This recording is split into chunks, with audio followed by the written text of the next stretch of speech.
Jack, muito obrigado por estar aqui nos ajudando. O Daniel está hoje de novo conosco. Boa tarde. O nosso querido Fonseca tem estado diariamente. Hoje a minha mulher está aqui conosco, a Adriana. Oi, gente. E eu estou aqui com vocês todos os dias, com nossa equipe de pessoas ajudando. E um beijão muito especial para o nosso querido Habib, que deveria estar hoje aqui, é dia dele estar, mas hoje de manhã, fazendo uma corrida, eu não sei o que aconteceu, ele deve ter dado uma tropeçada, algo aconteceu, mas ele, coitadinho, ele praticamente quase quebrou o braço. Tá? Sério? Está com o braço enfaixado e não vai poder vir essa semana toda. Meu desejo é que você se recupere prontamente, meu irmão querido, e receba o nosso beijo. Então, vá escrevendo as suas perguntas enquanto eu quero dizer palavras introdutórias a respeito do que nós vamos fazer. A coisa mais simples para um cristão evangélico, ou para uma pessoa com essa cultura, fazer numa hora dessa, é simplesmente dizer, isso aí é tudo coisa do diabo, vamos mandar sair em nome de Jesus e acabou.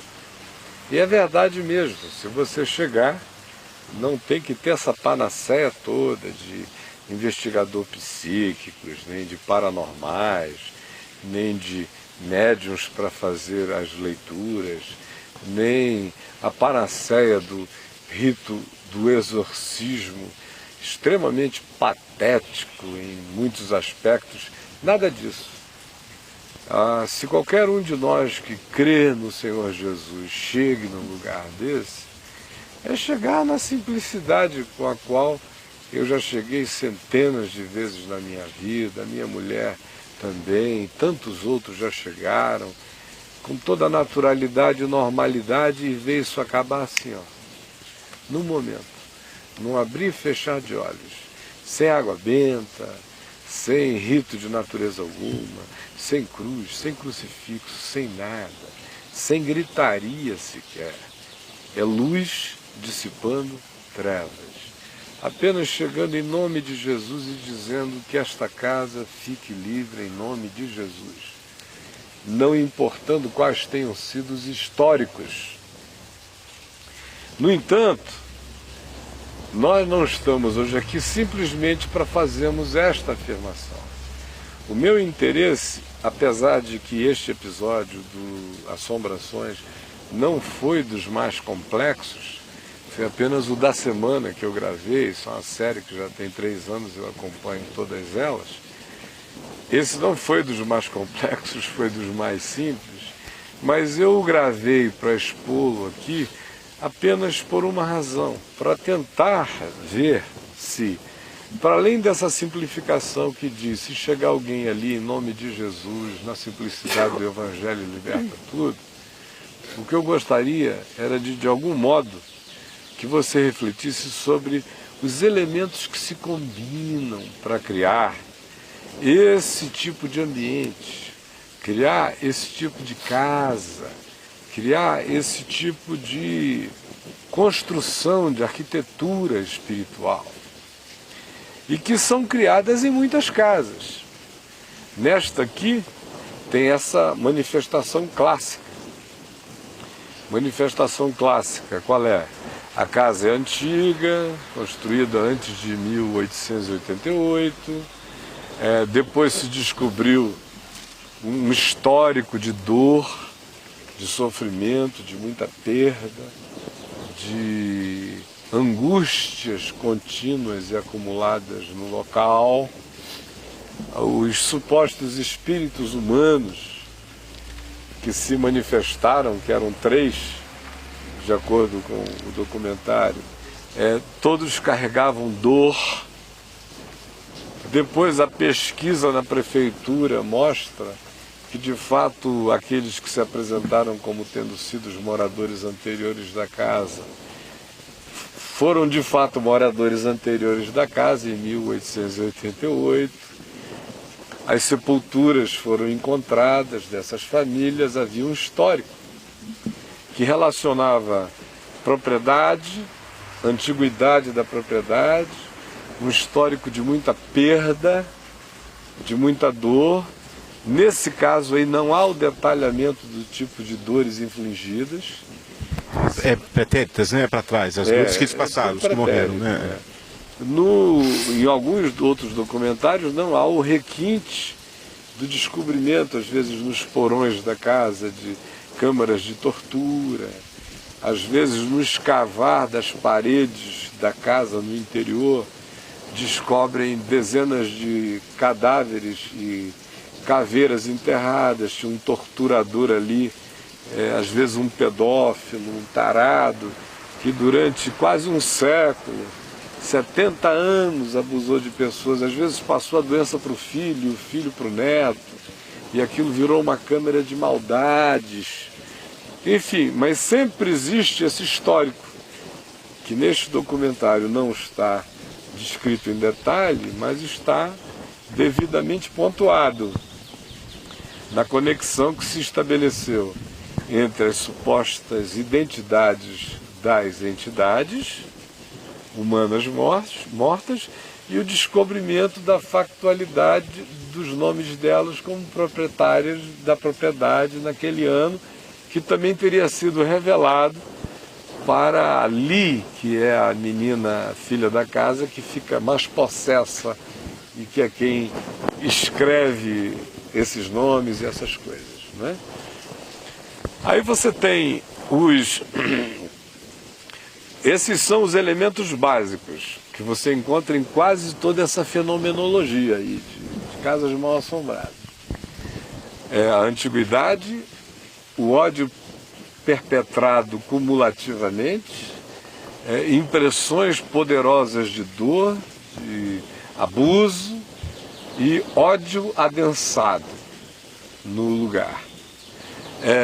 Em geral, você também acompanhando esses episódios, você verifica que quando essas figuras sensitivas se aproximam, seja o paranormal, seja o psíquico, o hipersensível, seja aquele que se auto-identifica como médium, seja lá quem for, seja um caçador de fantasmas, com todo o seu aparato de pesquisa, mas todos eles, praticamente, quando são chamados para isso, identificam supostos espíritos humanos presos numa espécie de prisão dimensional fabricada pelas camadas de ódio e de tortura, ou seja, eles ficam vítimas do estado que foi infligido sobre eles na vida, e não iriam nem para uma dimensão nem para outra, ficariam reféns do torturador, né? Eternamente ali. Como se fossem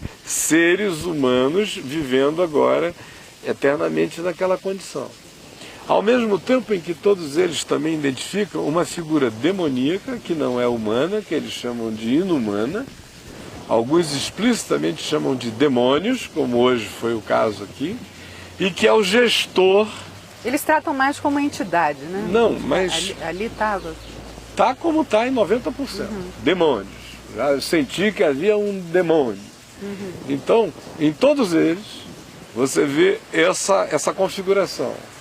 Os supostos espíritos humanos aprisionados, mantidos cativos por uma figura que se identifica como inumana, como diabólica, como satânica, como não humana. Evil. Totalmente. De uma dimensão e natureza distintas dos humanos. E foi mais uma vez o caso aqui. Aí você vê o processo de como isso começa. Geralmente é uma família mudando para esta casa, que é uma casa que está abaixo de preço no mercado. À toa não é, né? À toa não é. Eles normalmente não sabem dos históricos. Geralmente é gente com pouco dinheiro que sonha em ter uma casa colonial, não sei o quê e tal. Aí diz, poxa, que pichincha vamos comprar. Geralmente um dos membros da família, quando bota o pé dentro da casa, sente algo ruim. Isso é quase uma lei áurea desses clássico, documentários todos. Sente uma coisa ruim. E o resto da família não, empolgados pelo bom negócio da aquisição, essa pessoa é voto vencido, Às vezes é uma filhinha, às vezes é um filhinho, às vezes é a esposa, nunca o marido. A sogra. Nunca o marido. Isso. O A homem sogra. é o último a ver. Que é pior, né? É. Não, a sogra, coitada, já chega depois no Natal para visitar e é assombrada, como é o caso dessa aí que quase morre a mulher a sogra. Foi lá visitar e que ainda chega até com uma biblinha na mão, mas não segura a onda. Na hora que o bicho começa a pegar, não é? Esta do documentário. Então,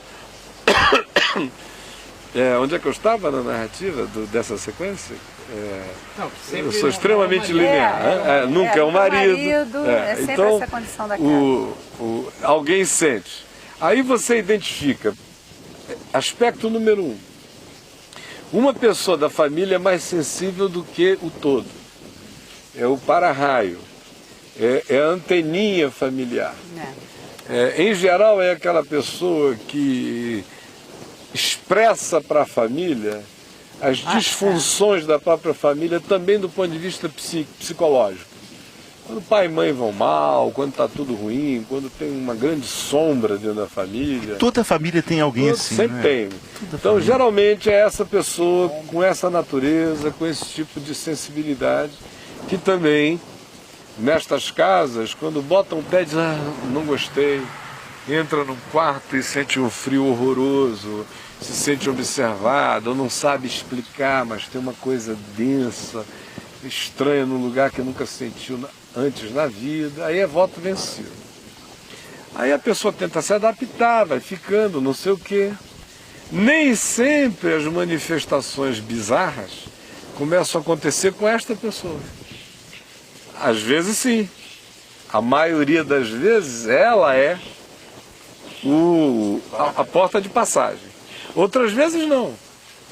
Outras vezes ela se transforma apenas como é que chama essa anteninha que distribui wireless na casa? No Wi-Fi. Hã? Wi-Fi. No Wi-Fi desse. Ela é só a antena distribuindo o serviço wireless. Hã? Ela é um router, tá lá. Para quem tiver sensibilidade para pegar, funciona mais ou menos assim. Quando ela não está recebendo e manifestando, ela é, todavia, a irradiadora. Aí, às vezes, é a irmãzinha mais sensível, ou às vezes alguém começa a sentir vultos, presenças, isso, aquilo, ou visões. Aí, o temor dela ganha um cúmplice. Aí, esse cúmplice se encosta e diz, escuta, aquele mal-estar que você está sentindo, eu estou vendo. Aí começa a crescer. Aí envolve uma terceira pessoa, geralmente uma muito descrente, uma muito cética, e que aí leva uma cacetada, geralmente tem que ser uma paulada violenta, uma torradeira que é jogada nas costas do cara na cozinha, do nada, meia-noite, pá! Aí começa a cair coisa em cima dele, aí o cético diz, ou então... ele está dormindo com a mulher dele, de repente aquele edredom poderoso é puxado. E a cama é sacudida não sei quantas vezes. E tem todo tipo de maluquice. Aí isso gera uma comunidade familiar convicta do que está acontecendo. Inclusive animais podem perceber também, ou não? Assim, frequentemente você tem situações aí em que os animais da casa são os primeiros a demonstrarem inquietações.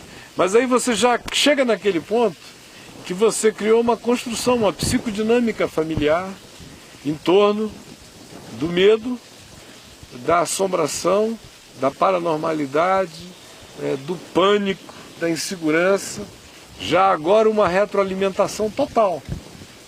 O que eles eram como uma família, em amor, em carinho, em cuidado, em tudo isso que havia, agora todos esses elos e esses vasos comunicantes se transformam em comunicadores desse pânico. Aí, em geral, você começa a ver as crises individuais psicológicas irem se instalando nos membros da família. Aí, às vezes, o pai surta. Normalmente, o primeiro a pular do barco é o pai. Quer dizer, uma quantidade enorme aí de documentários sobre isso, o pai ou o padrasto. Que na hora que o bicho pega, eles que eram os mais céticos no início, Na hora que a coisa pega, alguns desaparecem para o resto da existência. Eu já vi alguns aí de filhos chorando, dizendo que ele nunca mais voltou, sumiu.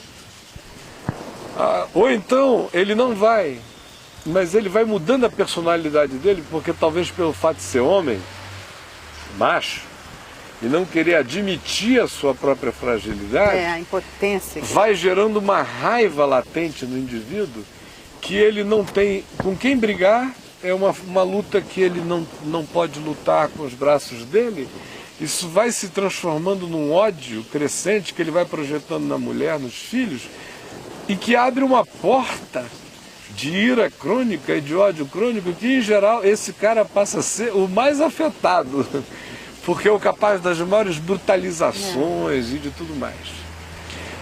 Outro padrão que você observa também nisso é que, depois de um tempo, vai se tornando irresistível a curiosidade de descobrir por que eles estão sendo vitimados daquele jeito. Uma casa inteira. Gente boa, tranquila, sem nada. Por que a gente chegou para cá e a nossa vida ficou desse modo? Aí é quando começam as procuras. Aí procura-se o médium, procura-se o paranormal, procura-se o caçador de fantasmas, que nos Estados Unidos tem grupos inteiros organizados com parapsicólogos. É sério mesmo? Paranormais. Não é só o filme de brincadeira? Não, tem grupos em Princeton.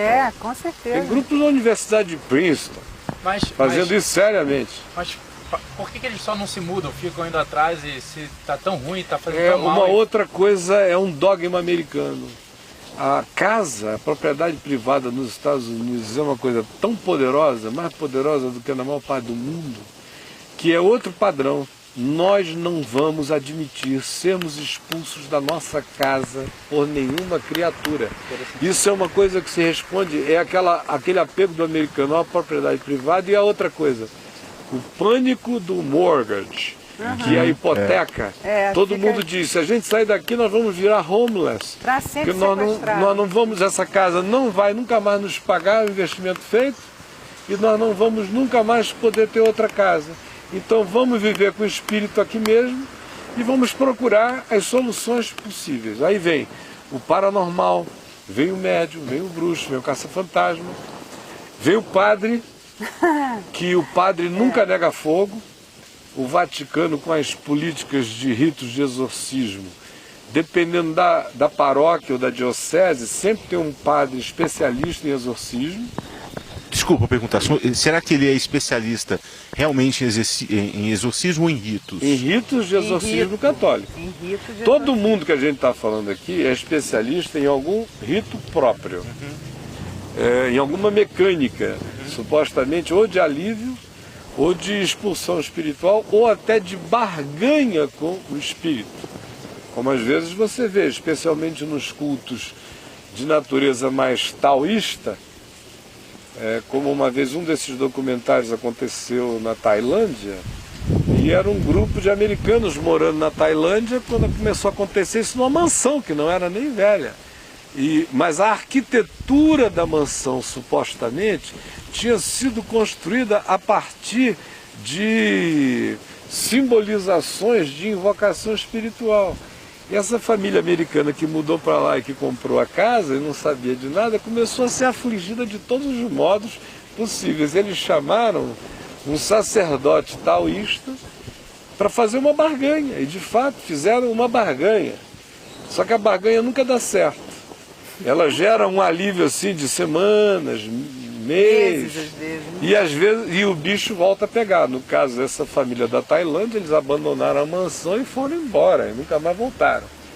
Um parêntese para outro padrão.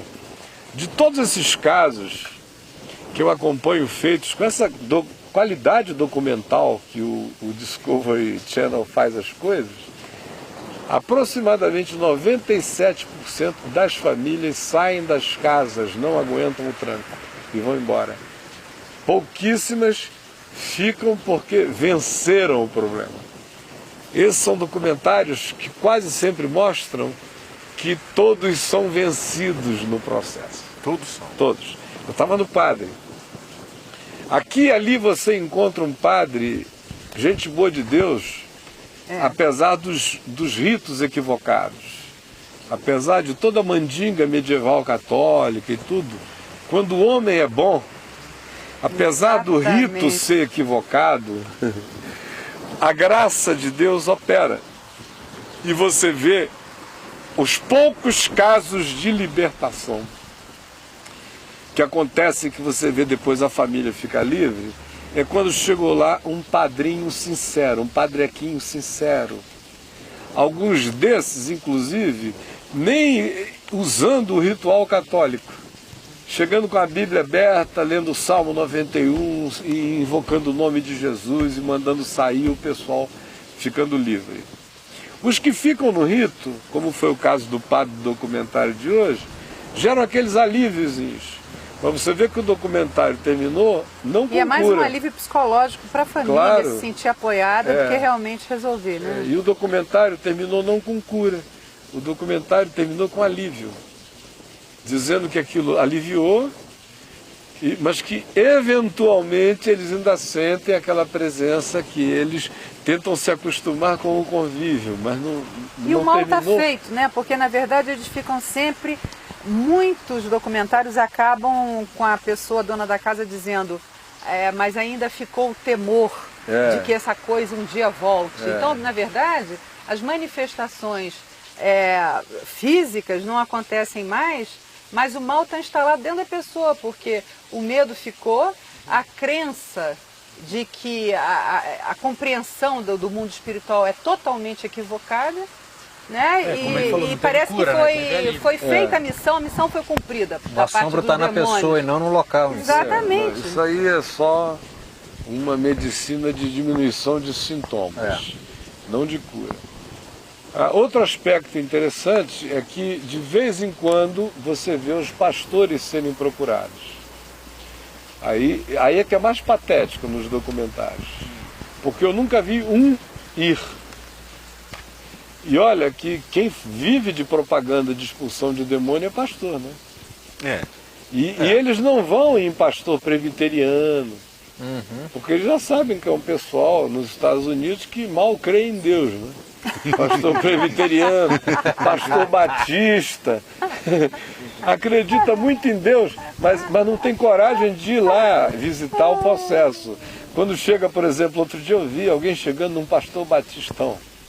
Aí o cara abriu as 4 leis espirituais do Bill Bright, explicou pro desesperado, falou assim: receba Jesus no seu coração. Onde é que Jesus está agora? Diga, eu aceitei Jesus. Aí o cara disse: eu aceitei Jesus, agora vá.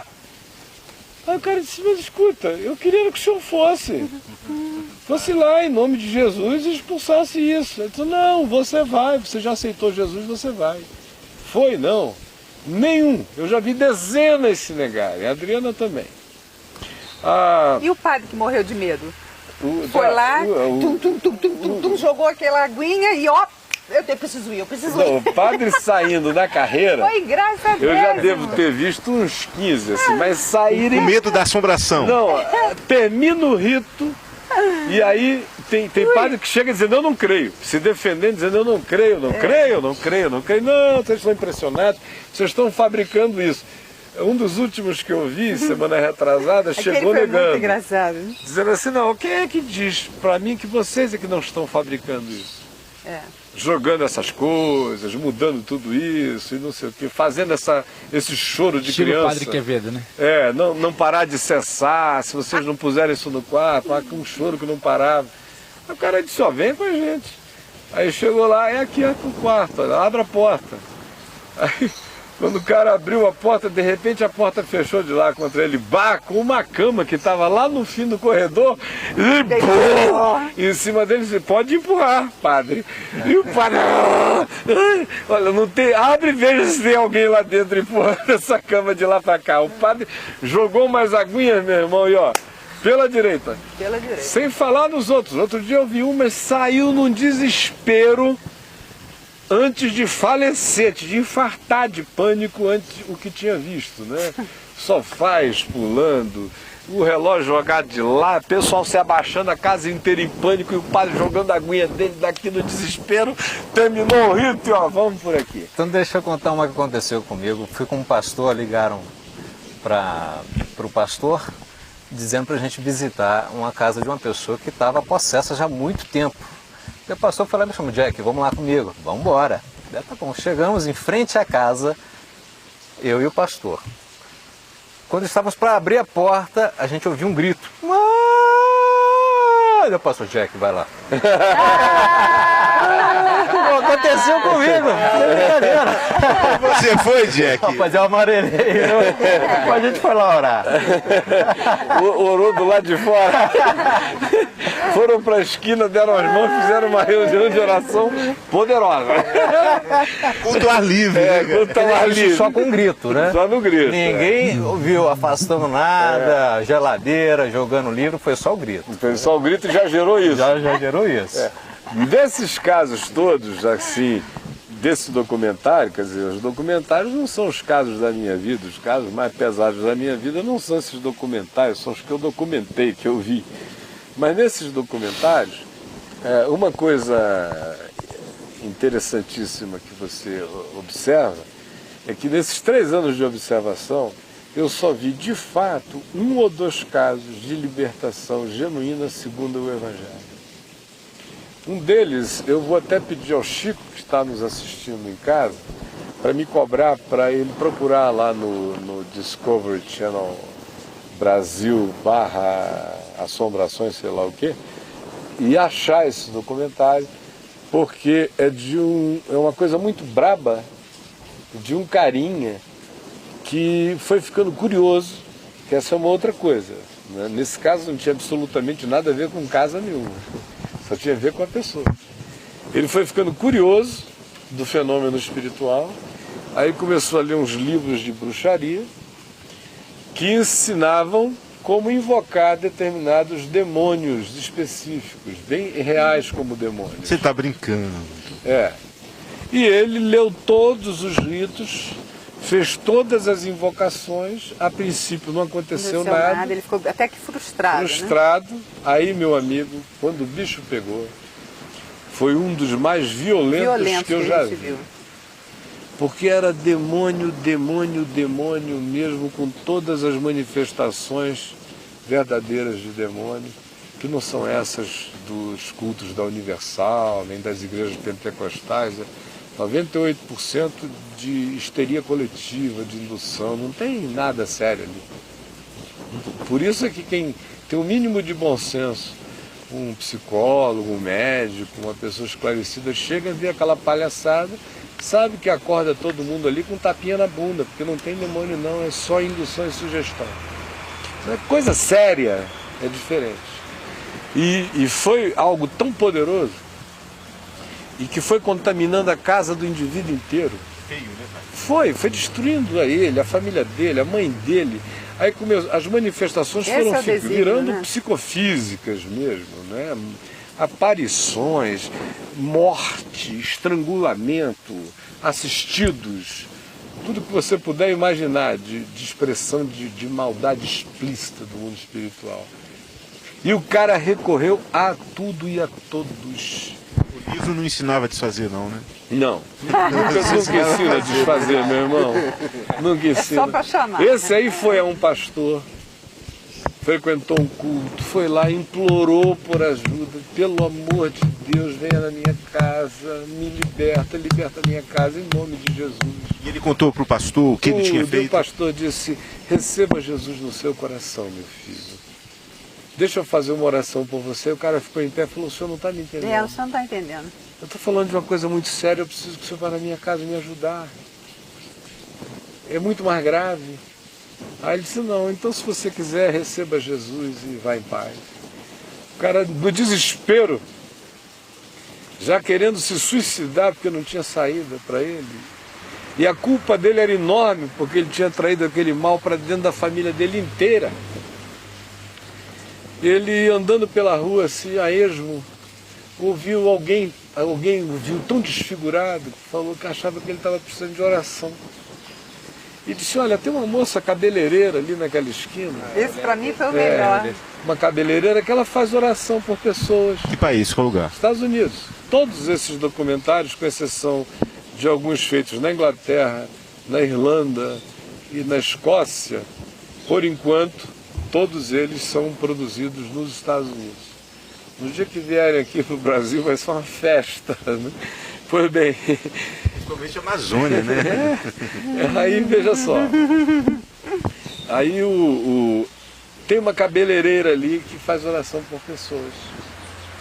Aí disse que atravessou a rua naquela relutância, entrando uma menina magrinha. É nova, Novinha, de 20 e poucos anos, frágil. Aí ela olhou para ele e ela discerniu o mal nele. Aí ela disse, nossa, assim, muito tranquila, sem nenhum cacuete de crente. Nova? Novinha, eu falei a idade, novinha. menos de 30 anos, 20 e poucos anos. Aí, magrinha. Aí ela disse, nossa, senta aqui nessa cadeira, não é? Deixa eu cuidar de você. Ela ia assim com aquele amor, jeitinho dela, botar a mão na cabeça dele, ver se ele precisava de um corte, para ir acalmando o cara. Relaxa, você está tenso. Quando ele foi sentindo a bondade de Deus na menina, o bicho não aguentou o que estava nele. E aí se manifestou alucinadamente no ambiente da moça, no cabeleireiro, ela sozinha com ele. E ela que estava acostumada a lidar com libertações, ela disse, olha, em todos os meus anos eu nunca vi nada nem de longe parecido. Eu tive medo quando eu vi o tamanho da treva do demônio que estava nele, a densidade daquilo. E ela disse que se recuperou na mesma hora, foi orando, e aí você vê a moça na maior mansidão, estendendo a mão e dizendo, sai dele agora em nome do Senhor Jesus. Dá para dizer que foi o único que a gente realmente gostou. E o moço ficou livre na hora. Na hora. Aí ela disse, olha, era isso, mas acabou. Ela não precisou nem ir na casa. Ela foi, nem entrou. Nem entrou. Foi simples, né? Orou com ele, explicou, ensinou a ler a palavra, como é que ele ia fazer para se defender espiritualmente, como a casa dele podia ficar cheia de Jesus, o coração dele crescer em fé, que aquilo estaria tudo cancelado para sempre, não era mais problema. Aí ele falou assim, você não quer ir lá na minha casa? Ela falou, não, agora não. Eu quero que você vá sozinho, só para você ver que já não tem mais nada lá, já acabou tudo, pode ir. Aí o cara foi a outra casa. Uma semana depois ela voltou lá, com ele, a mãe, a família, nem foi dentro da casa, no jardim, na frente, ela leu o Salmo 91, fez uma oração agradecendo a liberdade, e o cara hoje um crente, contando a história, dizendo, olha, faz anos e anos e anos e anos, mas a minha existência foi mudada naquela ocasião, quando eu discerni a realidade brutal do poder do mal real, maligno, para além da mente do homem. E quando eu vi o poder singelo e simples de Jesus usando aquela menina para me libertar com aquela tranquilidade. Né? Perguntas aí, Jack, antes que eu entre na descrição do fenômeno. O Marcelo ele faz a pergunta, uma seguinte pergunta. No nome de Jesus, toda casta é expelida. Agora, por que segundo Jesus, há certas castas que só saem com jejum e oração? Especialmente a casta da incredulidade de quem está expulsando o demônio, né?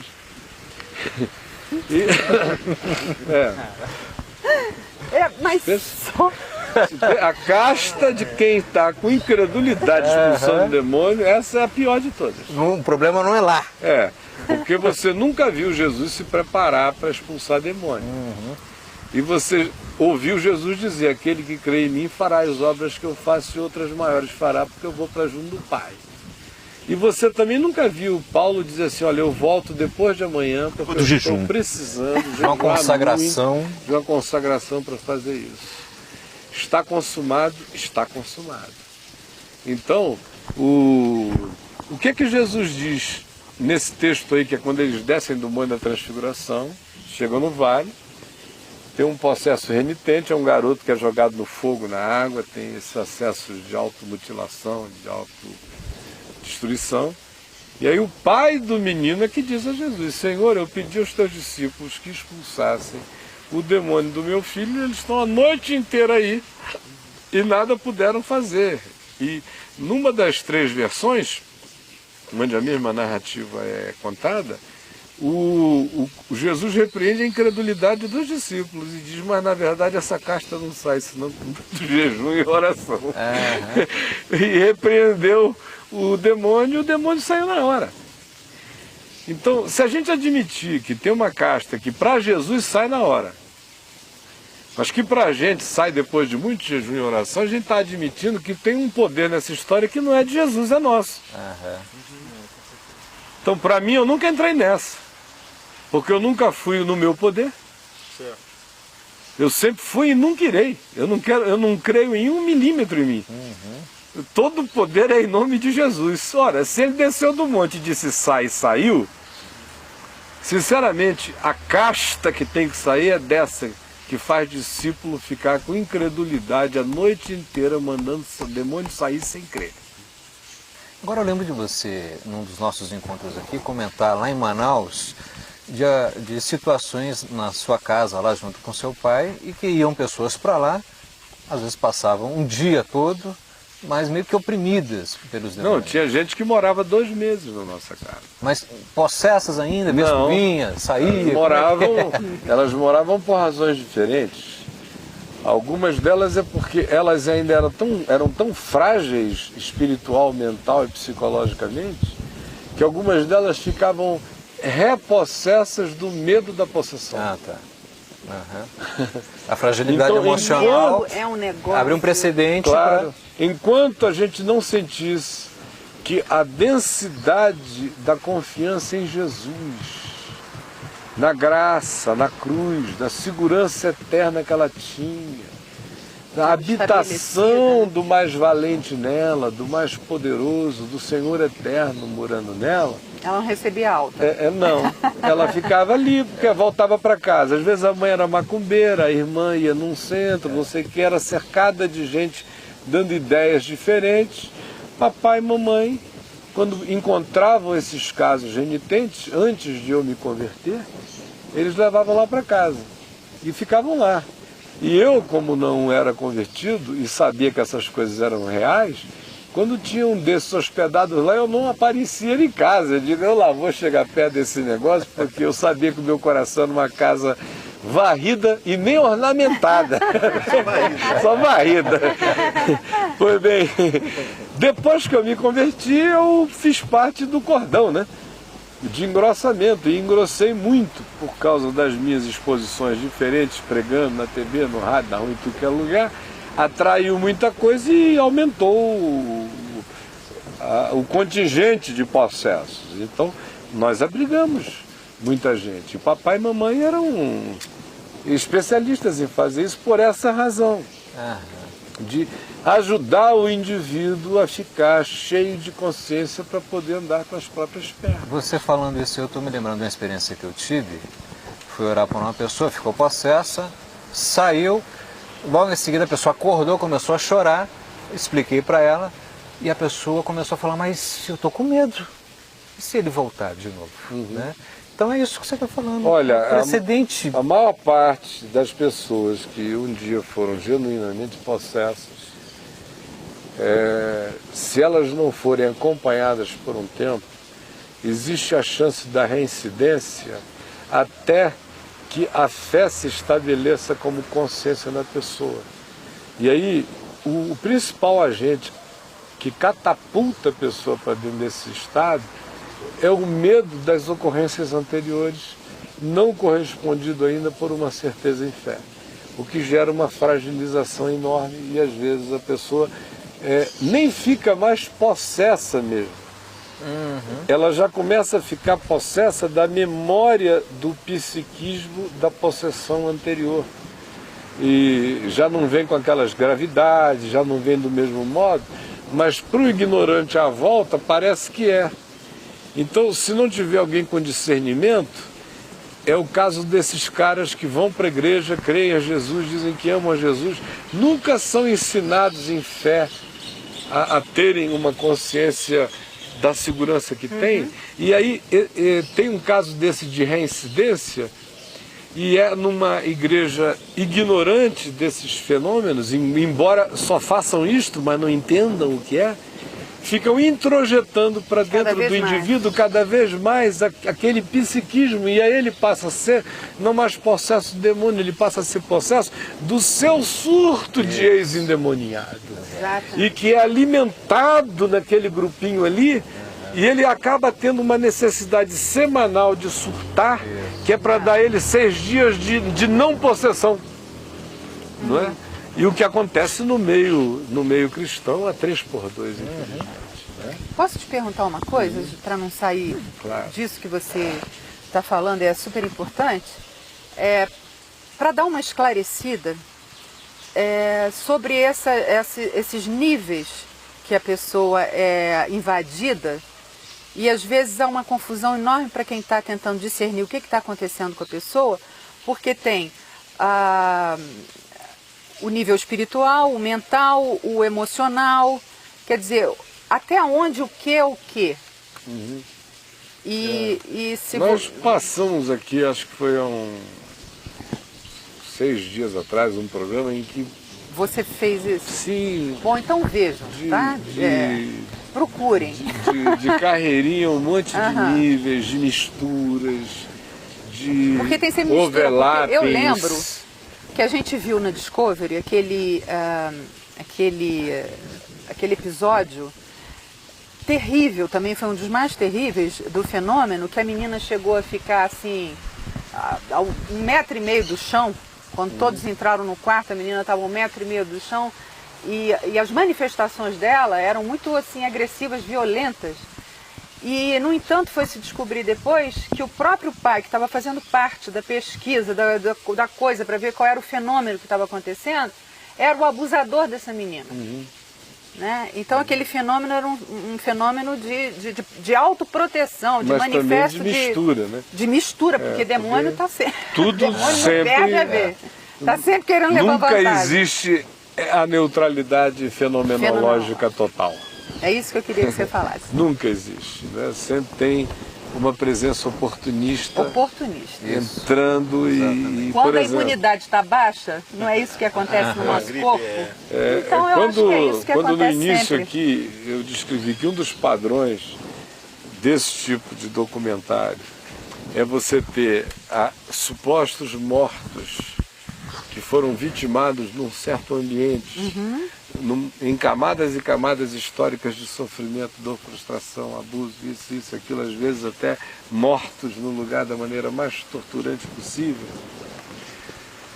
E eu disse que sempre existe um padrão também, uma entidade declaradamente demoníaca, satânica, como gestor disso aqui. Aí vem os agentes, por exemplo, no documentário de hoje. Você tinha o padre, você tinha a médium, que andou por lá, você tinha a paranormal e você tinha o grupo dos especialistas, dos caçadores de fantasmas, que puseram gravadores, câmeras, fotografaram. Frequentemente esses indivíduos gravam coisas assustadoras, manifestações que ganham densidade diante de câmeras, não é? São detectáveis em qualquer aparelho de gravação de áudio, normal, não precisa ser nenhuma câmera especial, não. Tem coisas brutais acontecendo que as pessoas não têm nem ideia do que esteja rolando. No entanto, eu disse, supostamente você tem seres humanos desencarnados que ficaram aprisionados como aqueles 3 inimigos do Kal-El, pai do Super-Homem, lembra do Super-Homem 1? Que eles ficaram aprisionados numa espécie de quadradinho de cristal, e foram indo, vagando pelo espaço até que chegar. Então, parece assim uns humanos que ficaram presos num aquário invisível, opaco, na casa, mas que ficaram ali, sem ir para lá, sem ir para cá, e com a sina e o karma de terem que viver a repetição Se fosse um holograma ali. É o que a gente tem falado, mas viver a repetição daqueles mesmos fenômenos, histórias que eu falei daquela vez, que se repetiam no máximo em 8, 10 sequências. Você não vê criatividade total rolando. E é isso que eu queria perguntar. Você vê repetição. É isso que eu estava querendo perguntar. Daí o fenômeno hologramal. Vamos chegar lá. Então, tá aí. E em segundo lugar, você tem a figura demoníaca livre. Uhum. Essa não. Essa não repete cena. Essa você nunca vê repetindo essas ceninhas. Zzz. Zzz. Da criança correndo, gritando. Ah! Ou do cara que foi abusado lá de todos os modos, que sempre aparece do mesmo jeito. Não. Não é assistido aquele filme 1808, quarto. Ah, é. Não é? A figura demoníaca não, ela se manifesta com liberdades totais, inclusive com manifestações de poderes psicofísicos extraordinários. Não é? De você vê, por exemplo, num desses documentários aí, a pessoa, nesse da menina abusada pelo pai, a mistura do ódio dela pelo pai com a hipocrisia do pai. Exato. E a vontade dela de que o diabo fizesse alguma coisa contra ela, contra o pai, contra qualquer coisa. Era uma coisa tão real que a menina foi jogada a uns 4, 5 metros de altura, num pé direito de uns 10. Ficou igual uma lagartixa presa na parede, com umas 10 pessoas assistindo aqui de baixo. Gente de fora, investigadores, gente fazendo tudo. Então nós estamos lidando com poderes que só não quer admitir ou quem nunca viu, nunca experimentou, ou o cara que está preso numa bolinha de hamster, de racionalismo e de burrice mesmo, porque até do ponto de vista científico já tinha que ter pelo menos aberto a cabeça. Mas tem muita gente que quer distrair esse assunto. O que eu acho que está todo mundo em casa querendo saber é a opinião sobre quem são essas figuras humanas aqui. Porque os nossos assistentes hoje, em qualquer lugar, todos creem unanimemente que demônio sai em nome de Jesus. Todos creem unanimemente que qualquer que seja a manifestação maligna, em nome de Jesus, irá. Agora, o que sobra de questão numa hora dessa é o que eu quero levantar aqui. Que são as questões que, se ninguém pensou nelas lá, eu quero pensar por eles.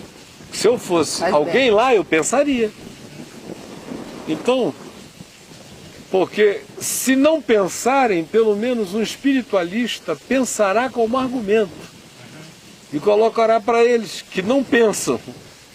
Que questões são essas? Número 1 esses entes chamados humanos são de fato seres humanos aprisionados, vagando aqui sem condição de ir para lá e nem para cá, porque se forem, a tese espírita está certa. Se forem, está. Sim. Ou pelo menos parcialmente está. Inclusive com nome de pessoas que viveram claro, em 1988. Segunda questão que alguém em casa levantaria. Por que que o rito religioso feito, conquanto não cure, quase sempre alivia? Abranda a coisa. Abranda. Ótimo. Abranda, e a gente vê abrandando. Terceira questão que discernimento espiritual tem, por exemplo, a paranormal do documentário de hoje? Que do ponto de vista de discernir o que estava acontecendo ali, aparentemente foi quem chegou e sentiu tudo. Depois é que as outras expressões foram acontecendo pela incorporação da mulher que escreveu, pelos nomes que vieram, por um monte de coisas, mas ela é que chegou e disse, uau, tem um negócio aqui que transcende o humano, que é demoníaco em natureza, né? Aí os outros ficam perguntando, mas que capacitação espiritual é essa que dá a essa pessoa esse poder de discernir? Né? Porque crente tem essa mania de que propriedade privada de qualquer discernimento é uma coisa que só acontece se for dele. Né? Se não for dele, ninguém discerne mais nada. Agora, você veja que a própria mulher que discerniu a presença do demônio, ela atribuiu as outras existências a seres humanos desencarnados, a meu ver, onde laborava o engano dela. que era até onde ela poderia ir, porque ela não tinha o arcabouço de estrutura da palavra dentro dela para poder chegar e dizer, não, eu identifico aqui manifestações de natureza humana, mas não necessariamente seres humanos desincorporados. Certo. Essa é uma distinção aparentemente sutil, mas estelar. Toda a diferença. Então, vindo aqui desde o começo, a gente lê, por exemplo, no profeta Isaías, no capítulo 34, para não ler outro texto no capítulo 13, nem outros mais para frente, eu quero ler este aqui, ó. Isaías, capítulo 34, um decreto sobre desgraças, sobre Edom, um lugar onde muito sangue tinha sido derramado, onde tinha havido embriaguez de maldade, o contexto descreve, porres de maldade. Um ambiente mantado daquilo ali. Daquilo ali. A respeito disso se diz o seguinte, verso 13, nos seus palácios crescerão espinhos, urtigas e cardos nas suas fortalezas. Será uma habitação de chacais e moradas de avestruzes.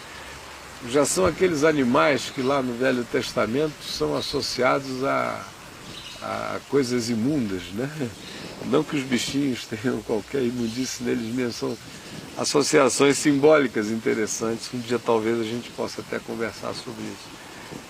As feras do deserto se encontrarão com as hienas e os sátiros clamarão uns para os outros. Sátiros, hein?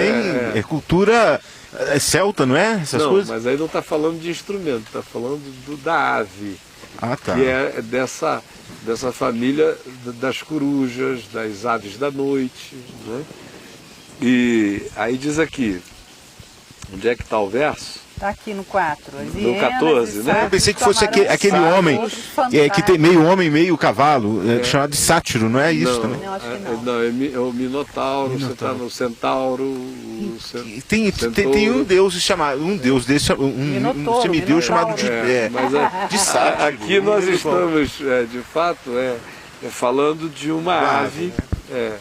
E uma ave que gosta de lugares ermos, que está sempre muito próxima a esse conjunto de entes que gostam desses ambientes desérticos. Então, é a opção do habitat desses seres. Mas como o lugar desértico, e desértico em razão da maldade, do juízo que caiu sobre ele, ficou com essa simbolização, até este lugar aqui, que se for abandonado por muito tempo, vai ser cheio de um monte de coisa, né? De bicho, Não necessariamente porque houve mal, mas naquele caso, o habitat desses animais coincide com esse abandono. Então é só um casamento. O chacal, a hiena, é tudo ambiente onde há morte, né? Isto, mas a gente está falando dessas simbolizações. Aí ele entra aqui dizendo, fantasmas ali pousarão e acharão para ali o seu lugar de repouso. Aninhar-se-á ali a coruja. E o texto hebraico fala da Lelet. Porá os seus ovos e os chocará nas sombras, abrigará os seus filhotes. Também ali os abutres se ajuntarão uns aos outros. Então, é um texto que vai ser ecoado depois em muitas ocasiões na Bíblia. Mas lá no Apocalipse, no capítulo 18, verso 2, também está dito que aquela Babilônia de sangue, de ódio, de desgraça, disso e aquilo, se tornou habitação de toda sorte de demônios, de espíritos malignos e imundos e toda sorte. Quando diz toda sorte, abre uma variedade, um sortilégio, abre um caleidoscópio, abre uma imensidão de sutilezas. Toda sorte de espíritos imundos e perversos e malignos. Pelo menos um exemplar de cada um no mundo vai ter ali. E aqui sorte, o né? Isaías está lidando com o phantom, com o fantasma, que não é humano. O phantom é uma imagem. Quando Jesus ia andando sobre as águas, Eles acharam que o que era. eles acharam? fantasma. E Jesus não disse, está amarrado em meu nome, fantasmas não existem. É Não, interessante. falou nada. Não disse nada, ele disse, não, sou eu. E eles tinham essa noção, para poderem dizer que havia um fantasma, eles tinham a noção do fantasma. Então, eles vão falar o quê? Claro. Óbvio. Isso é um fantasma. E Jesus, se Jesus fosse evangélico, ele não ia nem esperar chegar o barco, ele já ia gritar de lá, fantasmas não existem, seus imbecis, tá amarrado, sou eu. Ele só disse, não, sou eu. Dessa vez não é um fantasma. Eu queria que você deixasse bem claro para Então todo o que mundo. é? Que eu já deixei nas semanas passadas, eu só vou repetir Por outra vez. misericórdia, como você faz sempre. Repetir outra vez. Porque de fato nós estamos lidando aqui com um fenômeno humano, não com seres humanos desencarnados. Não com existe. seres humanos desencarnados. Mas não fique preocupado que você não tem estado presente, mas eles, coitados que estão lá, estão me ouvindo repetir isso assim em Bárbara. detalhes, de manhã, de tarde, de noite. Da última vez, inclusive, sobre o rico e o Lázaro, não passa de lá para cá, todos esses abismos, Samuel, a gente já gastou muito tempo com isso, eles sabem. Então Fico mais tranquilo. claro, só pode ficar, você não devia ficar intranquila com nada que eu faço, porque eu não deixo ponto sem nó, nunca. Eu E sei. você sabe disso.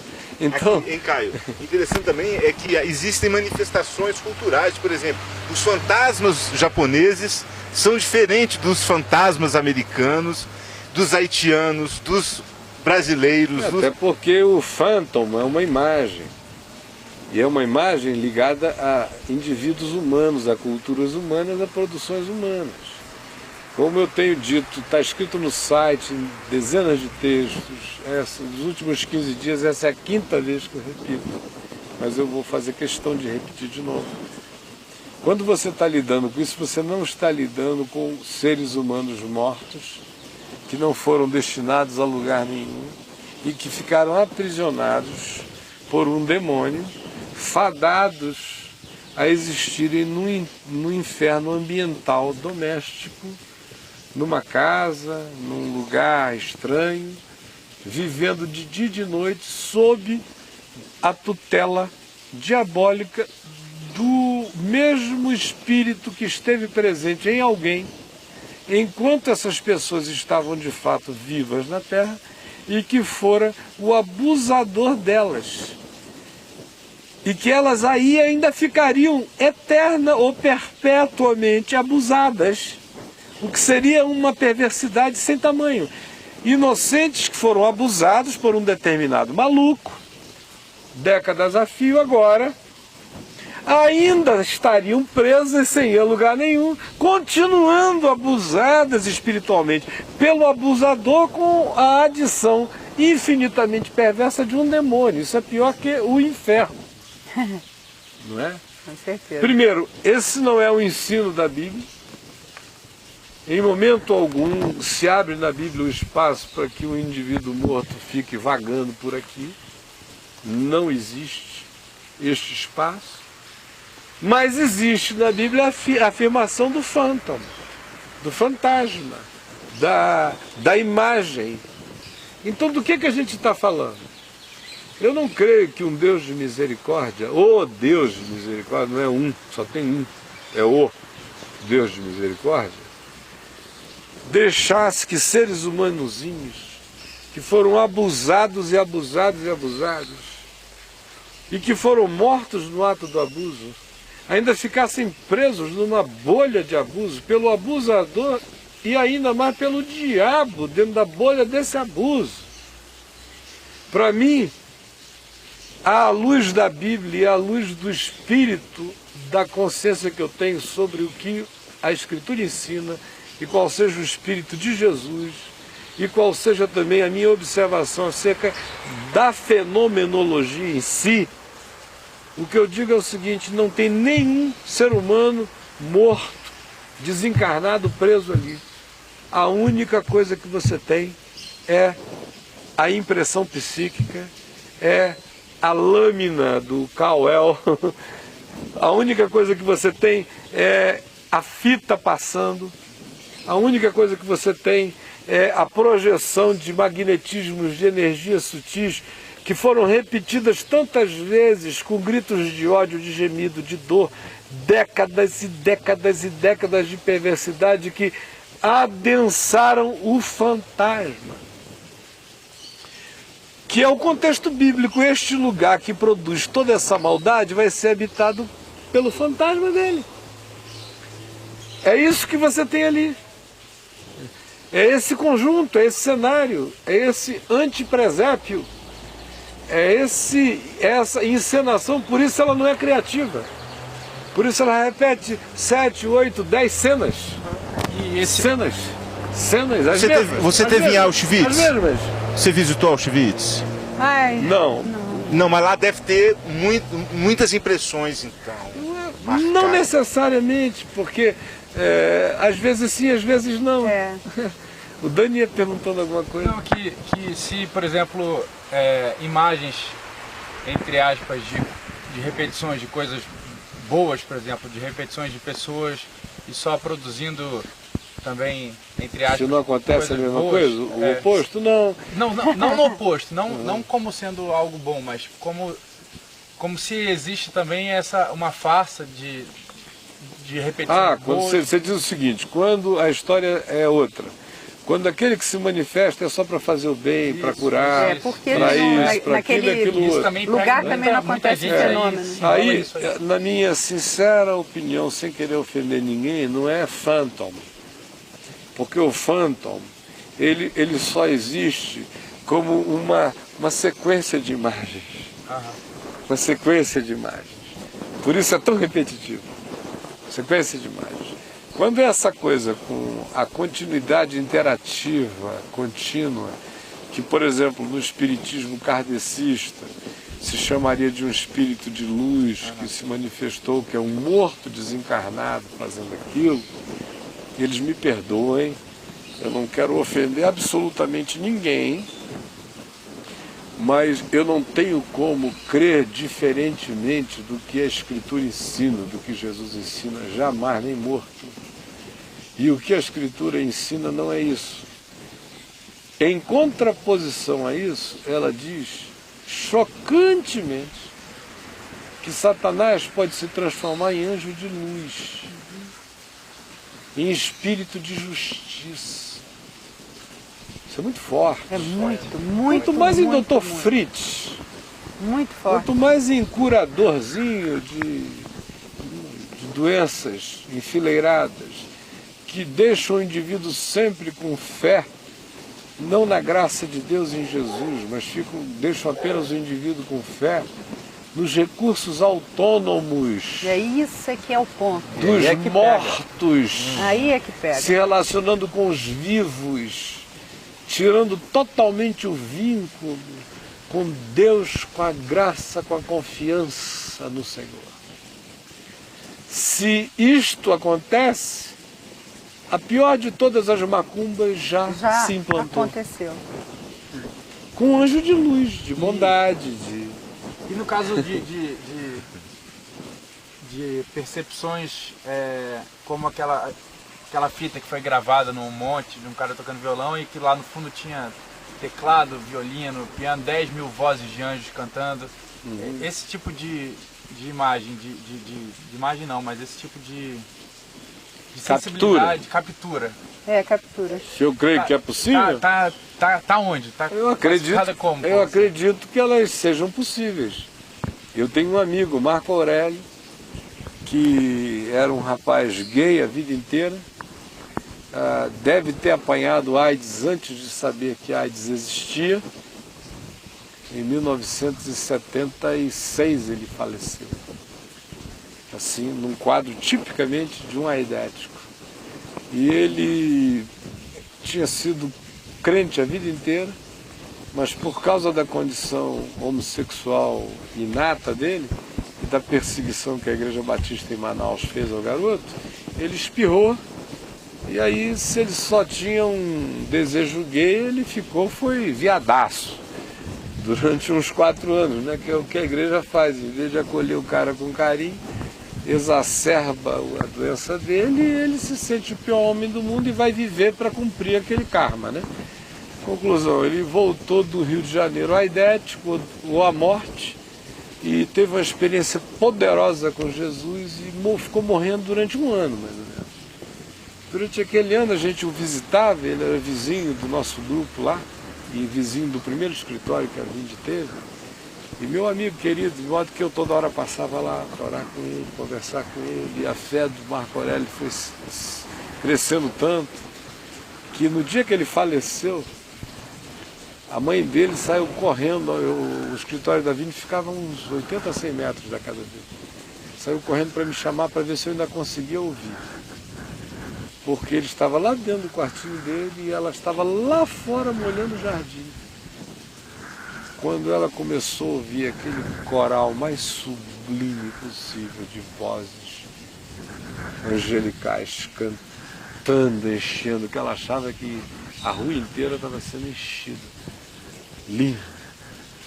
E ela correu para dentro de casa, quando chega lá está o meu amigo sentado assim na cama, se apoiando. Ela disse com o rosto iluminado, um sorriso de glória eterna, dizendo: mamãe, a senhora pode ver e ouvir.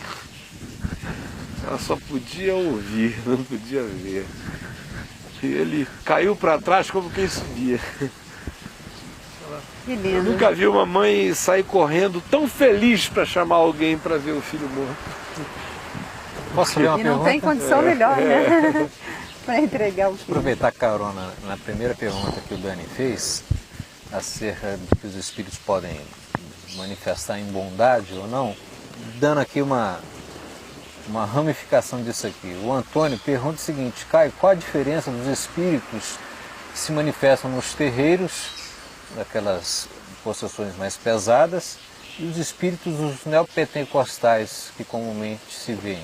Existe alguma diferença? Aqui, geralmente nos terreiros, existe muito mais genuinidade na manifestação espiritual. Quer dizer, é um espírito de qualquer natureza, em geral, verdadeiramente manifesto na pessoa. E nos cultos neopentecostais é histeria. Você não precisa nem usar o nome de Jesus. Aqueles ali eu levanto com tapa na bunda, puxão de orelha. Não, você pode me botar que sai levantando essa fila todinha, nem precisa. Só levanta agora que eu cheguei. Não precisa nem dizer o que. Olha, meu nome é Caio Fábio, eu não concordo com isso. Vamos acabar com a palhaçada.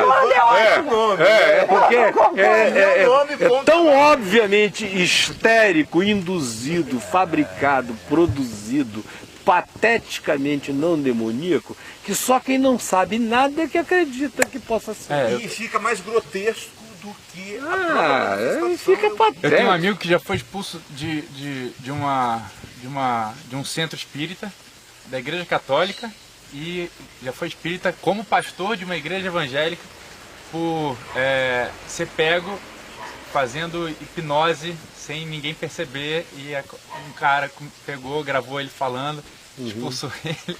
Ué, tá ele cheio fazia disso. sugestão e ia fazendo a manipulação. Ué, tá cheio, tem gente aí conhecida no Brasil inteiro, desses apóstolos, pai-apóstolos, não sei o que e tal, indo a São Paulo fazer curso de indução, hipnose de grupo. Muitos desses na televisão, eu não vou citar o nome aqui para poupar, mas os que me contaram foram suas secretárias, seus gerentes, seus íntimos. Não, fui eu que agendei, foram juntos. A pastora fulana de tal também foi, todo mundo. E ele conversando comigo, dizendo sobre isso, né, falou que hoje em dia é muito difícil acreditar em alguma coisa, escutar alguém falar alguma coisa a respeito de Deus, mas há um mês atrás eu encontrei com ele lá no La Salle. Que bom. Que legal. Então, graças a Deus. E depois daquela reunião aqui, que a gente teve papo sobre possessão também, eu fui para a sala de aula e aproveitei uma deixa que um professor meu que é especialista em comportamental estava falando como que uma pessoa consegue ter isenção na clínica quando alguém expressa uma experiência religiosa, né? Porque é muito difícil, você não pode falar qual é a sua religião para não influenciar no papo, tem que ser uma coisa muito limpa e tal. E ele começou a entrar num papo e eu lembrei que o Código de Ética proíbe isso. Proíbe qualquer tipo até de entrar na própria experiência. Aí uma pessoa, mas se alguém relatar na clínica que tem uma voz me falando aqui, sabe? Eles não conseguem admitir que às vezes a coisa não é só aqui externa falando, mas está aqui dentro. Aí eu perguntei, mas vem cá, e se for uma pessoa que esteja, tive que colocar entre aspas, endemoniada, e aí?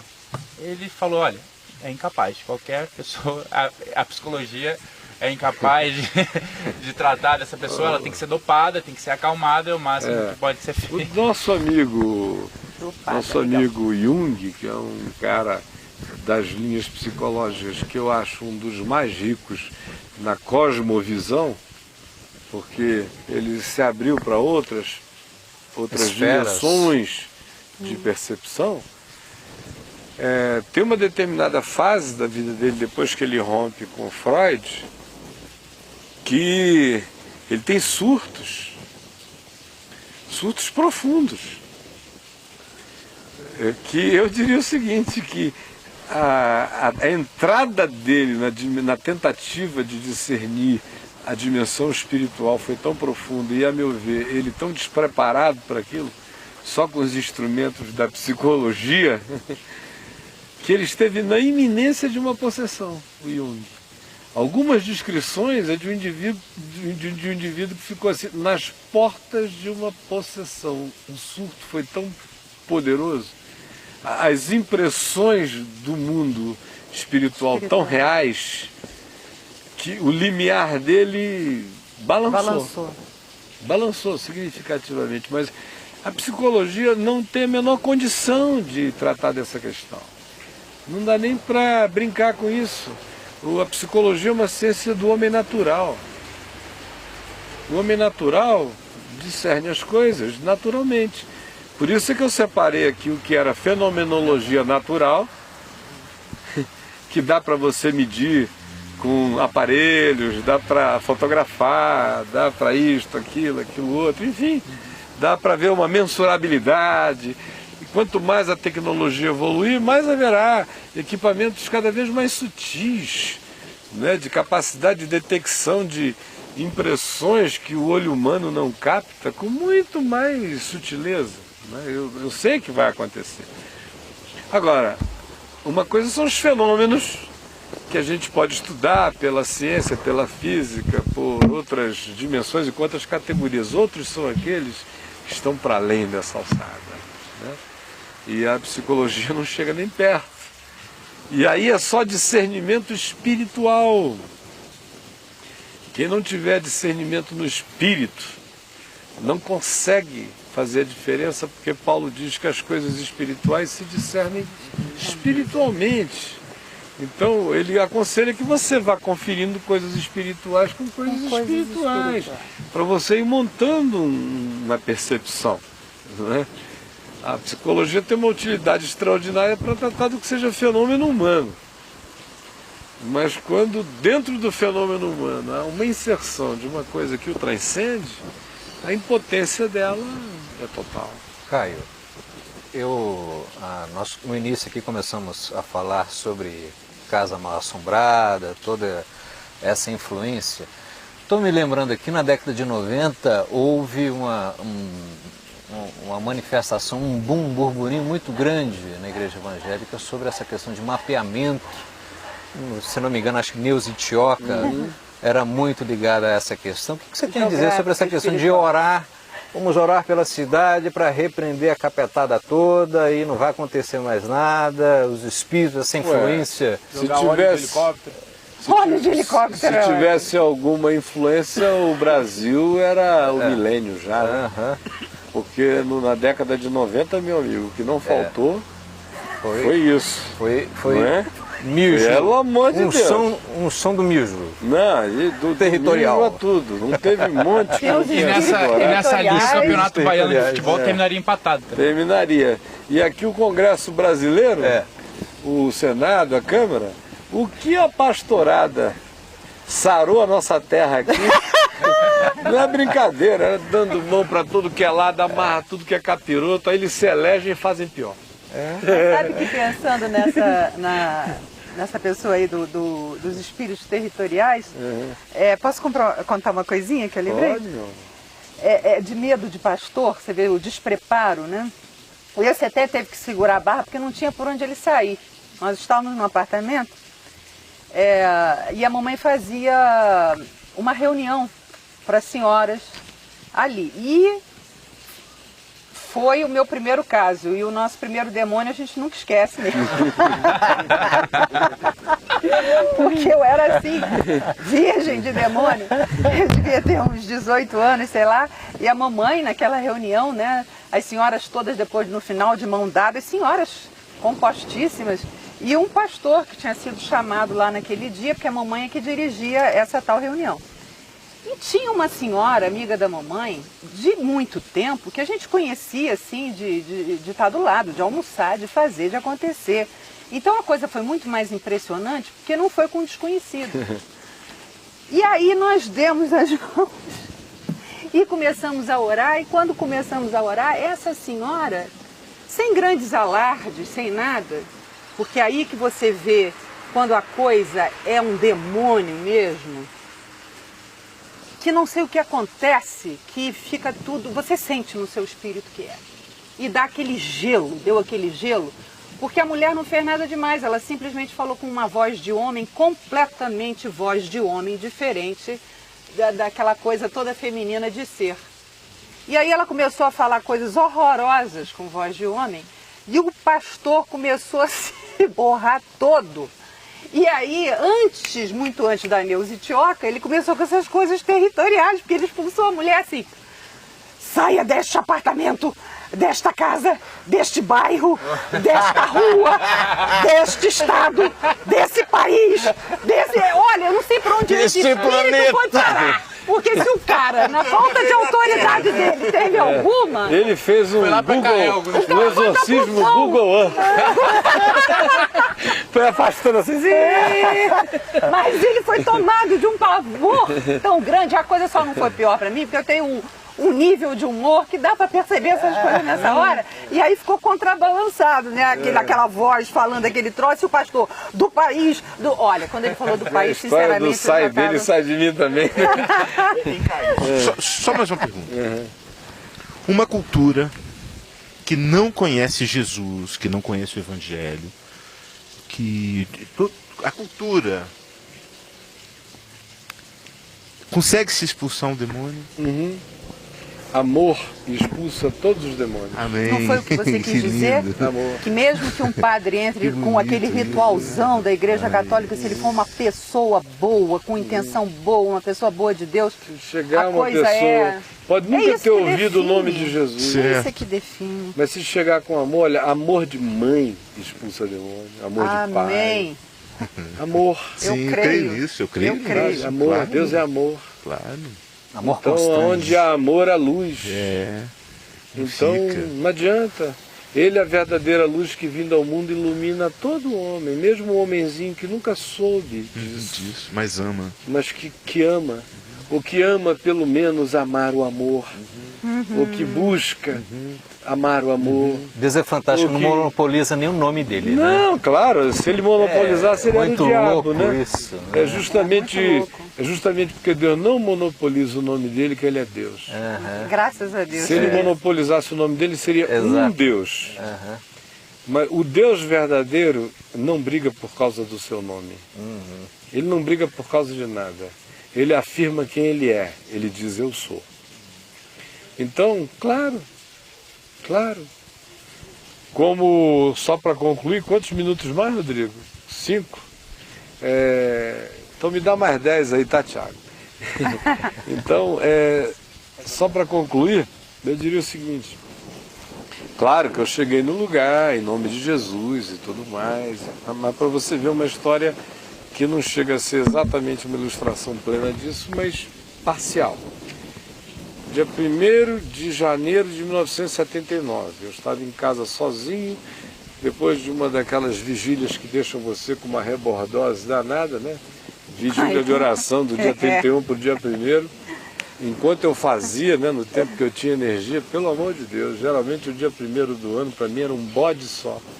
Você ia dormir 7 da manhã de joelho, acordava ali 2 da tarde, parecia que o mundo tinha acabado, nem começado. Então, eu tinha vindo de uma vigília daquelas, meus filhos estavam fora da cidade, eu passei o ano sozinho, com papai e mamãe, e tinha um pastor presbiteriano em Manaus naquele tempo, que fazia pouco de mim e do papai, porque nós expulsávamos demônios, e ele dizia que todos os demônios que a gente expulsava, ele curaria com doses de Ampliquitil, que era o remédio psiquiátrico da moda na época. Dá Ampliquitil para ele.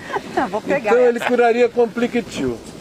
Aí vai, ele sempre fazia pouco, e papai dizia, meu filho, não responda. Vai chegar o dia dele, a gente não precisa provar nada a ele. Aí passam uns 2, 3 anos, 4 anos, não sei. Nesse dia, entra ele numa moto na minha casa, assim, 12h, 1h da tarde, desesperado. Irmão Caio, vem expulsar um demônio da minha vizinha. Aí eu brinquei, falei, dá um Ampliquitil pra ela, né? Ampliquitil nele. Tem que escutar. Dá um Ampliquitil, meu irmão. Falou com ele. Aí ele falou, não, mas é demônio. Então tem demônio. Aí ele, veio porque ele disse que só sai se você for expulsar. Mas tem Aí eu essa falei armadilha, assim, né? e você acreditou? Aí ele falou, mas é claro, ele falou, e desde quando você acredita no que o diabo fala? Ele não é o pai da mentira? Como é que você vai acreditar num negócio desse, meu irmão? Você tinha que ter virado para lá e mandado sair em nome de Jesus. Mas eu nunca digo, mas você não crê, mas e o que tem a ver contigo? Você está pensando que você tem parte nessa história, meu irmão? Isso aqui é mais legal. Em nome de Jesus e acabou. Mas vamos lá. Aí eu vou lá por 2 razões. Uma em nome de Jesus, para essa mulher ficar liberta, e a outra é para dizer para esse demônio que essa setinha que ele mandou através de você, para eu ficar pensando que eu sou o ó do Borogodó, que isso aí está enfiado no devido lugar dele, porque eu não fico com essa mentira, eu sei a bostinha que eu sou. Toda lavada no sangue de Jesus, purificada e celestializada, mas eu sei quem eu sou. Postinha pasteurizada, Eu né? sou, pasteurizada na graça. A do bom do bom. Bem rápido, apesar. E aquela história de que durante um tempo aí as pessoas às vezes não queriam nem pensar para o demônio não ler o pensamento. A gente falou disso aqui. A gente gastou sexta-feira passada quase 1 hora falando disso. Vocês têm que ver o programa. Tem que ver o programa. Esse eu não tava, não. Então, tem que ver. Voltando aqui ao tema, aí eu chego lá, né, com ele. E afoito, andando rápido e tal, o papai veio também. Era novo da sua idade assim? Hã? Ele era novo da sua Não, idade? era o pastor? Não, eu tinha 21, ele devia ter os seus 34, 35, bem mais velho que eu, talvez até mais. E a mulher possessa era uma senhora, uma cabocla forte, poderosa, bairro do Japiim, em Manaus. Aí quando a gente chega lá, o papai foi no carro dele, eu fui na minha moto, lá parei a moto assim, aquela multidão, já fui descendo. Eu pregava na TV todo domingo, a cidade inteira me conhecia, aí todo mundo, chegou o pastor, aquela história toda, né? De povão. E o papai vinha lá atrás assim, descendo bem devagar a ladeira, porque era asfaltada, íngreme, molhada, lisa, com muito limo. E ele vinha sendo segurado assim, bem devagar, e eu saí naquela pressa, né? Quando chegamos à porta, o dono da casa, seu Mascarenhas, ele ainda vive. Acho que a esposa dele é que faleceu. Ele abriu a porta, ele trancou por fora, deixou a mulher lá dentro, ele abriu a porta e ele gritou assim, agora, demônio, chegou o servo do Senhor. Quem gritou assim? O marido dela. Vamos ver quem é que tem mais poder, se você ou ele. Entre, reverendo. Pô, me empurrou e Aí nisso, meu amigo, me aparece aquela mulherona assim de 1,70 m, forte. cabelão desse tamanho, com uma faca, uma peixeira desse tamanho na mão. Aí ela começa a olhar para mim, e eu já tinha estado diante de processos com faca, com tudo. E situações como aquela não eram incomuns, eram normais. Mas naquele dia eu não sei o que me deu. Não sei se o cansaço da noite, seja lá o que for. Talvez a seta, né, cara? Seja lá o que for. Quando ela veio ali, me bateu um temor. Me deu assim a impressão que eu ia ter que tomar aquela faca dela no jiu-jitsu, e não na autoridade espiritual.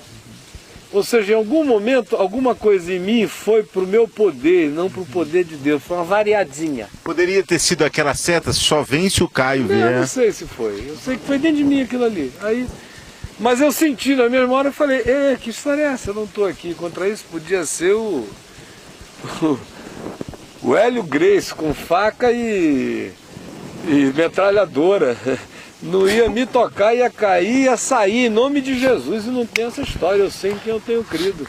Aí eu comecei a olhar para ela e no meu coração eu falei, Senhor Jesus, eu só estou temendo porque eu não estou amando essa mulher. Tudo isso acontece em lapsos de segundos, né? Na mesma hora eu fui sentindo um crescer de amor de Deus na minha alma, no meu olhar por ela, instantâneo. E instantaneamente eu comecei a ouvir aquilo de lá. Não olhe para ela com amor. Eu não suporto amor, eu não suporto amor, não. Grite, mande eu sair. Me deu todo o cardápio. Mas não a ame. E eu calado. E aí é que o amor crescia.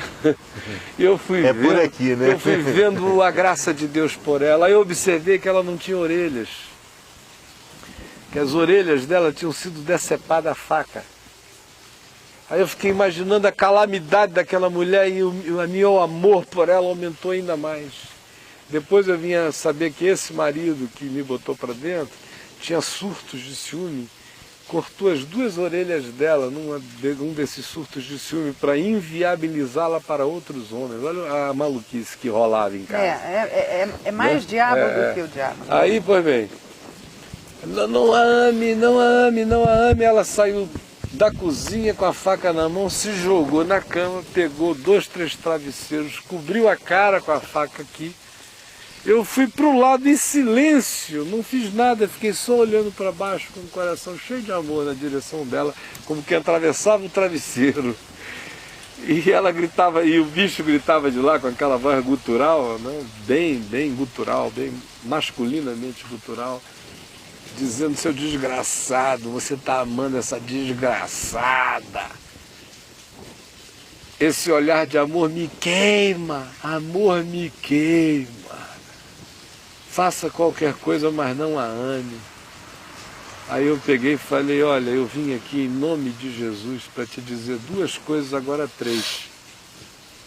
Número 1, que você disse que só sairia se eu viesse. Mentiroso. Pai da mentira. Eu não tenho poder nenhum.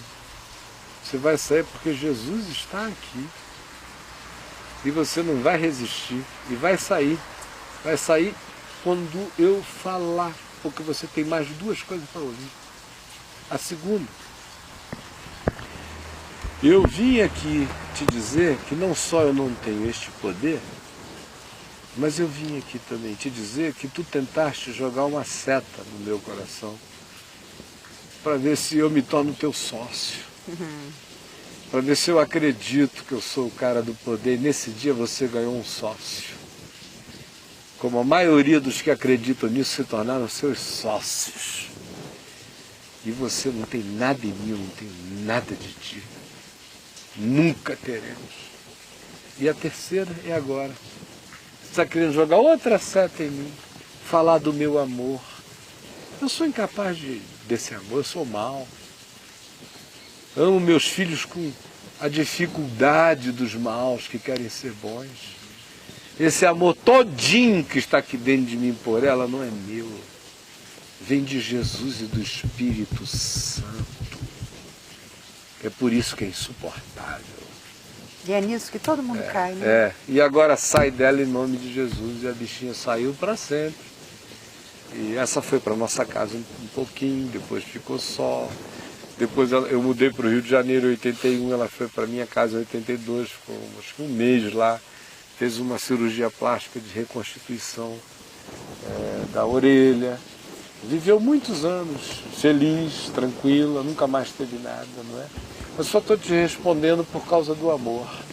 Não é? Onde há amor, meu amigo, treva nenhuma prevalece, porque Amém. toda boa dádiva, todo dom perfeito vem do alto, descendo do Pai das luzes, em quem não pode nem haver mudança nem sombra de variação. E amor, todo aquele que ama procede de Deus, porque Deus é amor.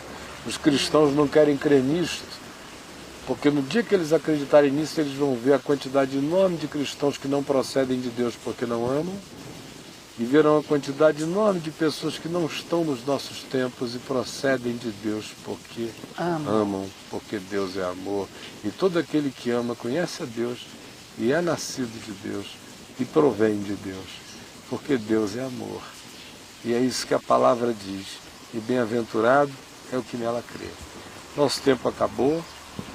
E eu quero só terminar deixando com você uma palavra de segurança absoluta, que é aquela que, em entrando em nós como convicção em fé, nunca mais nos deixa nem medrosos, nem vacilantes, nem coisa alguma diante de nada. E o meu desejo é que a gente esteja começando a ajudar a criar uma nova geração de cristãos,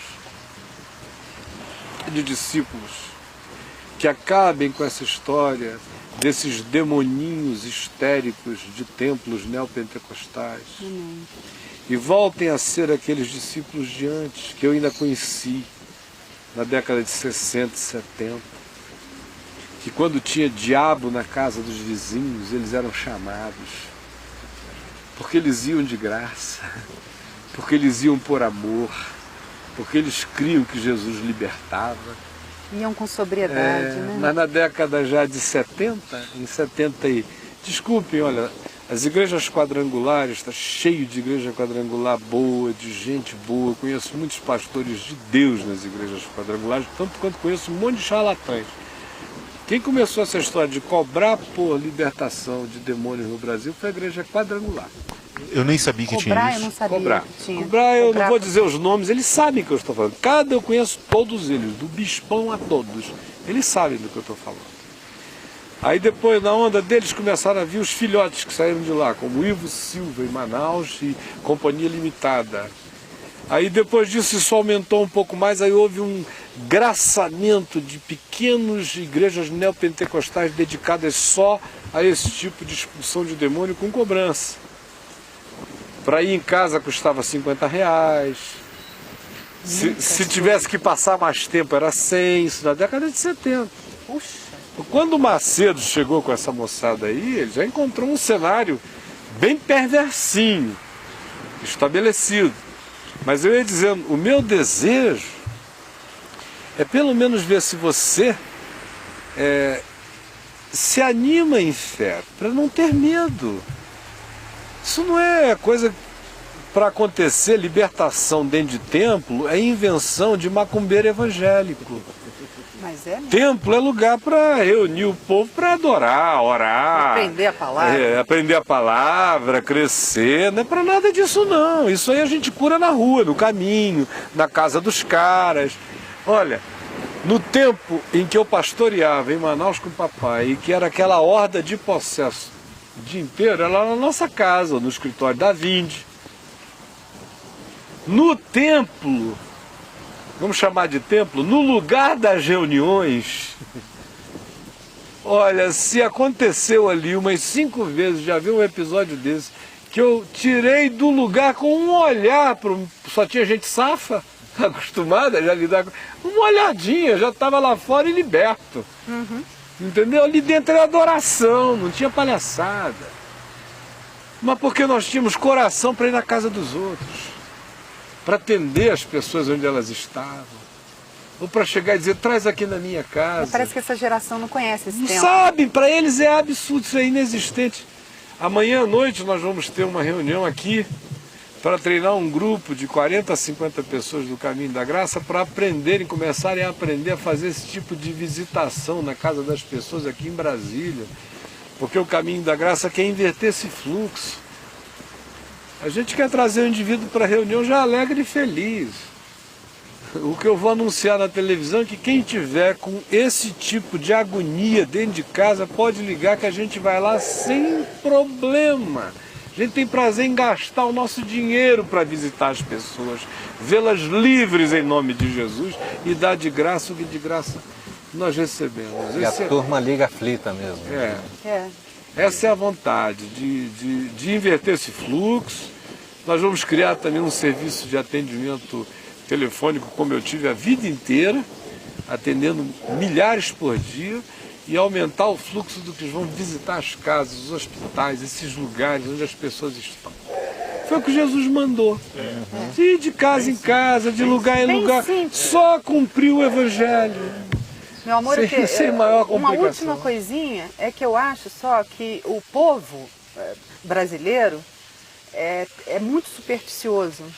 E é como aquela coisa de Naamã, o leproso, que os oficiais dele tiveram que dizer, escuta, não é mais fácil você fazer uma coisa fácil? Se por acaso ele mandasse, se você subir no alto do monte, fazer uma coisa hiper difícil, você não ia achar mais valorizado e não iria? Então, Jesus, a gente vê como ele expulsou os demônios, e ele falava, espírito disso, o cara era surdo, espírito de surdez, sai dele, acabou, e saía. Nós só precisamos acrescentar o nome dele, porque agora fazem essa panaceia e uma pessoa incauta que não conhece a palavra, quando vê que está lidando com esse tipo de problema, ela prefere a coisa mais complicada, chamar o paranormal, o médium, mas isso por quê? Porque está nela uma curiosidade, isso quando ela nela. Não é evangélica. Isso quando ela não é porque evangélica. Se não for, ela vai pegar o profeta mais doido, graças a Deus não o estamos falando pastor José Francisco do Foguinho, que eu não estou... Fogo que não, cai, mas é isso que eu estou dizendo, queima, o não sei o quê, estão todos esses... algum bruxo. Algum bruxo, seja ele evangélico, seja ele... Né? O que saia da sobriedade da palavra é mera especulação, curiosidade, e eu digo, é perigo. Eu ia ler aqui, estou agora já até com vontade de contar uma história que não vai dar tempo, mas quem me dera poder contar. Amanhã eu começo contando, tá? Vocês me lembrem, cobrem aqui quem estiver, para eu contar a história em 98 dos todo mundo curioso. Dos 3 pastores evangélicos que foram no escritório da Vinde. É bom que amanhã todo mundo vai ver. Eu e o Dani também vamos estar lá. Foram no escritório da Vinde pensando que eu era um desses otarinhos que ficam impressionados com pirotecnia, desses enganosos. E amanhã eu conto, tá bom? Me lembrem que eu começo contando. Mas eu quero terminar, eu ia dizendo, para você que quer ter essa segurança e andar sem medo para sempre, apenas creia, apenas creia. Nele também fostes circuncidados, não por intermédio de mãos, mas no despojamento do corpo da carne, que é a circuncisão de Cristo. Colossenses 2, de 11 em diante. Tendo sido sepultados juntamente com ele, Jesus, no batismo, você já está morto com ele, no qual igualmente fostes ressuscitados, eu sou um ressurreto com ele, mediante a fé no poder de Deus que o ressuscitou de entre os mortos, e eu creio que o poder de Deus o ressuscitou de entre os mortos, então eu sou um dos ressuscitados com ele. E a vós outros, que estáveis mortos pelas vossas transgressões, e assim eu já estive, e pela incircuncisão da vossa carne, que é pela entrega absoluta a uma vida de boneco de carne sem espírito, ele vos deu vida juntamente com ele, e eu recebi, perdoando todos os nossos delitos, não tem nenhum meu vivo, nem no céu, nem na terra, nem debaixo da terra. Tendo cancelado o escrito de dívida que havia contra nós, a lei inteira, a lei moral, a lei cerimonial, a lei ritual, a lei do escambau, tendo cancelado o escrito de dívida e que era contra nós e que constava de ordenanças, a qual nos era prejudicial porque apenas nos condenava, removeu inteiramente, completamente. Removeu de onde? Removeu de nós, do inferno, da culpa, do poder dos principados e potestades de usá-la como seta de acusação e fragilização, removeu de quem usava isso para o pânico perverso. E despojando os principados e as potestades, publicamente os expôs ao desprezo, triunfando sobre eles na cruz. Então, meu querido, está feito, e você se torna assim um assombrador de assombrações. Senhor Jesus, nós te invocamos e pedimos que o Evangelho, o discernimento do Evangelho, a consciência do Evangelho, o amor crescente de Jesus em nós e aquela disposição renovada de andar no Espírito Santo e na palavra, como gente que bota o pé nas portas do inferno sem medo e elas não prevalecem, como gente que sabe que maior é aquele que está em nós do que aquele que está no mundo, como gente que sabe que é habitada pelo mais valente, e como gente que sabe que o maligno não nos toca. Por isso é que eu quero pedir que tu fortaleças o coração de cada um e que uma nova geração com essa consciência em amor surja, cresça e a gente veja agentes de luz, luzeiros de Deus entrando nas casas e libertando filhos das trevas e vendo a paz repousar sobre os filhos da paz que habitem em algum lugar. Amém. Nós pedimos que seja assim, nós sabemos que assim está sendo, em nome de Jesus. Em nome de Jesus. Amém, amém. Gente, queridos, obrigado, meu amor. Obrigado, Tony, Dani, Jack, Rodriguinho, obrigado, viu? Obrigado, meu querido jovem, Thiago, obrigado você. Amanhã, terça-feira, 3h30, a gente aqui divulgue. E só uma coisa, leia lá no site aquele meu pedido de ajuda. Eu preciso da sua ajuda, está lá no site. Vá lá, você vai entender porque isso aqui está sendo uma bênção enorme, mas nós não temos como pagar tanto acesso, entendeu? Então a gente precisa que você se solidarize, seja amigo, seja irmão, seja partícipe. De fato, ajude financeiramente a manter o que está abençoando você e milhares de outros. Eu queria ter o dinheiro, não é muito, mas é que eu não tenho. Se eu tivesse, eu não estava nem tocando nesse assunto, porque eu detesto esse papo. Se eu tivesse, esse assunto não existiria. Como em tudo aquilo que eu podendo ter, eu possa tirar do que seria dinheiro aqui da minha casa, eu faço isso com o meu melhor coração. Só que nessa hora não tem nem aqui de casa para botar lá. De modo que se você puder se associar, vá lá, leia, participe, colabore. Isso aqui só tenderá a crescer. Amém. E abençoar milhares de outros. Então um grande beijo, que o Senhor Jesus te guarde. Tchau, tchau. Bye, bye. Tchau, gente.